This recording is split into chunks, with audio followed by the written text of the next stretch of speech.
हार चुके हैं। तब आपको क्यों का सर्वर क्रैश हुआ है या हैक हुआ है? 3 राफेल गिर गए, 20 नौजवानों का देहांत हो गया, और आप मीडिया वाले कह रहे हो कि मोरल विक्ट्री मिल गई। हाँ, चीनी आधुनिक लड़ाका तैयारे J-35A जल्द पाकिस्तान को मिलने वाले हैं। ये सुनकर भारतीय मीडिया की चीखें निकल रही हैं। सिर्फ हैकर्स के साइबर हमले से कितना नुकसान और मुश्किलात भारत को उठाना पड़ी, खुद भारतीय मीडिया ने अब बताना शुरू कर दिया है। ये टेढ़ी टोपी वाला जनरल बख्शी कहता है कि पाकिस्तान पर बिजली गिरने वाली है। अब आहिस्ता आहिस्ता सब इंडियन लोग मानेंगे कि पाकिस्तान ने इंडिया के जहाज गिराए हैं। आप भी इस वीडियो में हिंदुस्तानियों की ज़बानी सुनेंगे कि पाकिस्तान ने इनके कितने और कैसे जहाज गिराए। क्या अब हम राफेल की बत्ती बनाकर खेलेंगे मोदी जी? इंडियन हिंदुस्तान की इबरतनाक शिकस्त के बाद मोदी पर फट पड़े कि शर्मिंदगी से जीना मुश्किल हो चुका है और गोदी मीडिया अब तक जलील होने के सारे अगले पिछले रिकॉर्ड तोड़ चुका है। मीडिया चैनल सिर्फ बकवास भेजते हैं। BBC, TRT जैसे इंटरनेशनल मीडिया ने भी दिखा दिया कैसे फेक फुटेज चलाई थी। 3 राफेल गिर गए, 20 नौजवानों का देहांत हो गया, और आप मीडिया वाले कह रहे हो कि मोरल विक्ट्री मिल गई। हाँ, आप एक बार अंधभक्ति का चश्मा हटाना और उसे साइड में रखना, तो आपको पता लगेगा कि हम युद्ध हार चुके हैं। तब आपको पता लगेगा हम युद्ध हार चुके हैं। हम जीते कब थे? जब पहलगाम में हमला हुआ और हमने आतंकवादियों के 9 ठिकानों पर मिसाइल गिरी, हमने जो चीजें मारी या जितनी भी ड्रोन्स वगैरह गिरे, तब हम जीते थे। लेकिन जब पाकिस्तान ने दोबारा हमला करा, तब हमारा टारगेट था POK। हमने POK नहीं लिया, हम हमला हार चुके। अब इस बात पे तालियां मत बजाना कि मोदी जी क्या कर दिया आपने, कैसे पाकिस्तान में घुसे। हमारी इनके जो ड्रोन मिसाइल से जितने भी हथियार थे दिल्ली तक आए हैं। खाली बॉर्डर में जम्मू, पंजाब, राजस्थान यहाँ तक नहीं रहा, गुजरात यहाँ तक नहीं रहा, दिल्ली तक उन्होंने टारगेट करा था। पलवल तक पे मिसाइलें गिरी हैं, पलवल तक मिसाइलें गिरी हैं। और मैं एक बात और आपको बताना चाहता हूं, पाकिस्तान ने कितना लंबा गेम खेला है। इजराइल और हमास का जब युद्ध हो रहा था, तो हमास ने बहुत चीप लेवल की मिसाइलें गिरी थी और चीप लेवल के ड्रोन गिरे थे। यही पाकिस्तान ने अपना लिया रणनीति। पाकिस्तान को नक्शे से मिटा दो मोदी जी, किस बात की इंतजार है हमारे पास? आपने 26 राफेल जापान से आपने मंगवाए हैं, 2030 तक आ जाएंगे। ये राफेल का बत्ती बना के घुसेड़ेंगे हम? ये राफेल का करेंगे क्या? क्या युद्ध आपने हथियार खाली ऐसे रख रखे हैं नॉर्मल? क्यों रख रखे हथियार? मुझे हमारे जो आर्मी मैन है ना, वो जान देने के लिए नहीं बने, वो जान लेने के लिए बने हैं। वो बॉर्डर पे खड़े हुए हैं, वो जान लेने के लिए बने हुए हैं। आप POK हम क्या यार, क्या सपना देख रखा था? उनसे पूछो, उनकी आंखों के आंसू पूछो जिनके ऊपर ड्रोन गिर रहे हैं।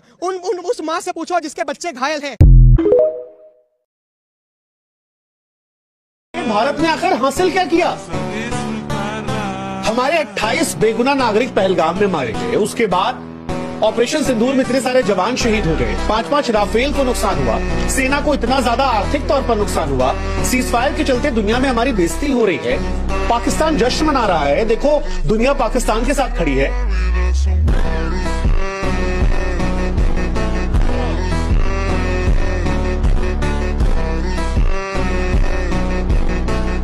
ऑपरेशन सिंदूर के दौरान पाकिस्तान को हुए भारी नुकसान के बाद चीन ने पाकिस्तान को मजबूत करने के लिए अपने आधुनिक स्टेल्थ फाइटर जेट J-35A की डिलीवरी में तेजी लाई है। न्यूज 18 इंडिया को सूत्रों से एक्सक्लूसिव जानकारी मिली है। आपको बता दें, अगस्त 2025 में पाकिस्तान को 30 जेट्स की पहली खेप मिल सकती है। यह फैसला हाल ही में भारत और पाकिस्तान के बीच हुए टकराव के बाद लिया गया है। आनंद हमारे सहयोगी हमारे साथ जुड़ रहे हैं। आनंद, और क्या डिटेल्स मिल पा रही हैं?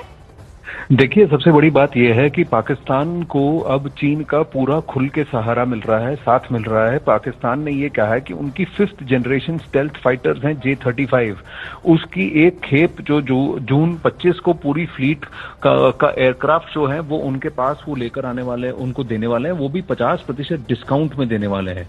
अब खबर ये है कि 30 ऐसी फ्लाइट्स हैं, 30 ऐसी एयरक्राफ्ट उनको, पाकिस्तान को J-35A जेट्स अगस्त 2025 तक मिल जाएंगी और ये पहली डिलीवरी होगी। इसके बाद और भी ट्रांचेस आएंगे। लेकिन ये सबसे बड़ी बात ये है कि ये 5th जनरेशन स्टेल्थ फाइटर्स हैं जो कि अमेरिका की F-35 की बराबरी क्लेम करते हैं। ये ऐसे स्टेल्थ फाइटर्स हैं जो पाकिस्तान की सरहद के अंदर डीप रहकर वहां से भारत को ये अटैक कर सकते हैं। ये रेडार्स और एडवांस जो वार्निंग सिस्टम्स होती हैं वो भी उसको भी ये बीट कर सकती हैं। इनकी स्पीड कम से कम Mach 3 तक चली जाती है, इसीलिए वो जो नॉर्मल रेडार्स होती हैं उनको वो ट्रैप नहीं कर पाती और ये लो एल्टीट्यूड पे भी हाई स्पीड्स ये ट्रैवल कर सकती है। स्टेल्थ फाइटर्स इसीलिए इनको कहा जाता है कि इनको रेडार पे कैच नहीं किया जा सकता, तो ये भारत के सरहद के अंदर आकर भी ये अटैक कर सकते हैं। इनके ऊपर आप न्यूक्लियर पेलोड यानी कि न्यूक्लियर असला भी आप लोड कर सकते हैं और ये काफी देर तक हवा में रह सकते हैं। ये स्टेल्थ फाइटर्स, इनकी मिड एयर रिफ्यूलिंग ये सब कुछ हो सकती है। ये advance level 5th generation fighters हैं,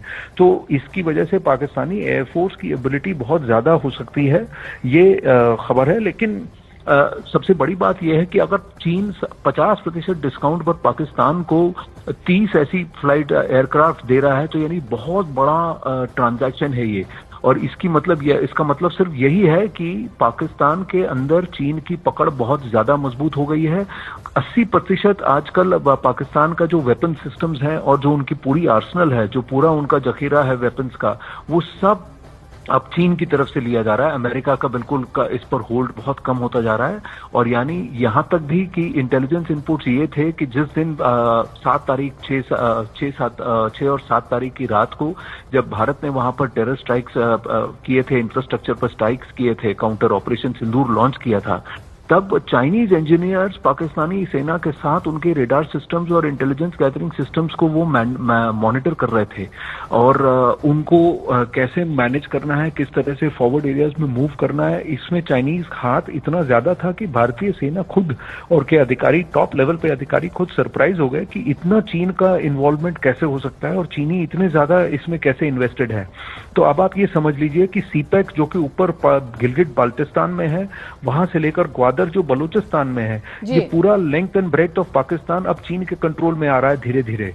और धीरे धीरे पाकिस्तान एक वैसल स्टेट जिसको कहते हैं गुलाम देश हो गया है पाकिस्तान चीन का, क्योंकि चीन अभी तो 50% डिस्काउंट दे रहा है, लेकिन एक एक पाई वो इंटरेस्ट का इससे जरूर लेगा पाकिस्तान से, और वो इसके एवज में पैसे नहीं लेगा, वो इसके एवज में जमीन मांगेगा। क्लियर कहीं ना कहीं नजर आ रही है कि सीपेक को बचाने के लिए पाकिस्तान के साथ इस तरीके की डील 50% डिस्काउंट पर, सीपेक को बचाने के लिए नहीं है कि पाकिस्तान अब उनसे, पाकिस्तान के अंदर आर्मी और उनके आकाओं से नहीं चलेगा, तो चीन अब उसका आका बन गया है पाकिस्तान का। अब चीन बोले हमारा 5th जनरेशन फाइटर 10-12 साल के बाद बनना शुरू होगा, डिप्लॉय नहीं होगा, बनना शुरू होगा। चाइना का J-20 बन चुका है, डिप्लॉय हो चुका है, J-30 उसका आ रहा है। अमेरिका के पास ऑलरेडी कई सालों से F-22 चल रहा है और अमेरिका का F-35 ऑलरेडी अमेरिका में तो उड़ ही रहा है, वो 10 और देशों में उड़ रहा है। भारत के पास है नहीं। अमेरिका से चलो हमें कोई खतरा नहीं है, लेकिन हमें चीन से खतरा है। और चाइना भारत को चोट पहुंचाने के लिए अगर उसको फ्री में भी देने पड़े 2-4 स्क्वाड्रन्स, वो पाकिस्तान को दे देगा, फ्री में दे देगा कि भारत को, क्योंकि उसका एम है भारत को कंटेन करना। तो पाकिस्तान से बोलेगा कि ठीक है हम ईस्ट से करते हैं, आप वेस्ट से करो। वो पाकिस्तान को भी देखना, क्योंकि पाकिस्तान के पास इतनी औकात तो है नहीं, इतने पैसे नहीं है कि खरीद ले 5th जनरेशन, तो भीख मांग ले लेगा उनसे, चाइना दे देगा उनको। आप एक बात सोचिए फिर भारत क्या करेगा, क्योंकि जब तक भारत का 5th जनरेशन जेट आएगा तब तक चाइना का 6th जनरेशन जेट जो है fighter jet 6th generation, China 6th पे काम कर रहा है। जैसे हमने 5th पे शुरू करा है ना, चाइना ने 6th पे काम शुरू कर दिया, और चाइना ने 1-2 साल पहले शुरू कर दिया तो 6th पे। तो जब तक हमारे 5th आएंगे चाइना का 6th उड़ने लग जाएगा। पाकिस्तान के सामने हमारी नाक कट गई, उन्होंने रगड़ दी, और वो अपने दोस्त के लिए हो या और भी कई तरह, जो ट्रंप के सामने, ट्रंप बोलते, ट्रंप ने इजराइल को रोक नहीं सका, ट्रंप यूक्रेन को नहीं रोक सका, ट्रंप रशिया को नहीं रोक सका, तो ट्रंप मोदी को क्यों रोक सका? उन्होंने बहुत सितम किए, बहुत जुर्म किए मोदी जी ने 11 साल में, हम पे, लोगों पे, जनता पे, लेकिन कभी नाराज नहीं हुआ उनसे।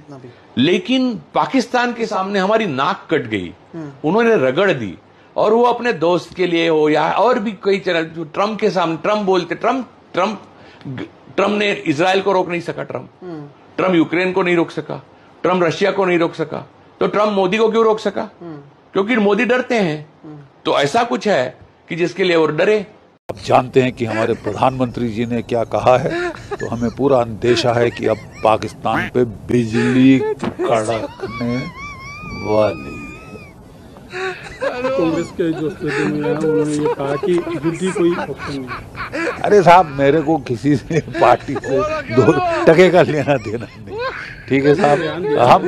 हम देखिए, हम सब भारतीय हैं, और जब युद्ध आता है, युद्ध के बादल छाते हैं, सब एकजुट हो जाते हैं। मैं बिल्कुल ऐसे बयानबाजी में विश्वास नहीं करता। बठिंडे दे विच जहाज डिग्गा है, ये तो कन्फर्म्ड है। क्यों?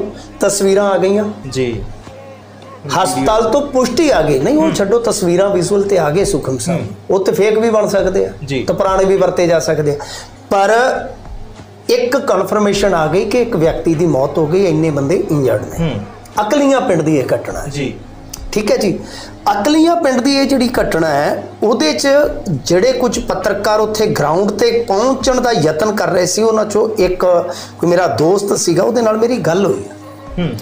उसने इत्थों तक दस्सिया कि मिंटू यार 2-3 पिंडां च समान खिलरिया होया है जहाज दा, कला अकलियां पिंड च नहीं जी। फिर इत्थों एक हिसाब लगता है, हिसाब ये लगता है कि किते ना किते कुछ ऐसा होया, क्योंकि देखो 2 ऐसियां नौबतां हुंदियां ने कि जहाज़ डिगदा है। एक तो हुंदा कि जदों मतलब कि कुछ भी कारण रहे होण कि उहदे कोल आसमान च उड्डण दी समर्था खत्म हो जाती है, थल्ले डिगदा है। जिवें आपां आम ही देखते मिग डिग पिया जी फलाना, कोई टैक्नीकल एरर पै गई जां कोई इस तरह की चीज़, हाँ जी, वो थल्ले आके ब्लास्ट हो गया जां कुछ भी इदां दा।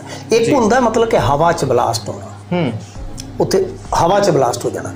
तो जे टुकड़े दूर डिगे आ सब, क्योंकि मैं CNN का भी कढ़िया, वो भी इस गल का हवाला दे रहे हैं, पर जिन्नी कुछ सानू जानकारी है जी, चारां दा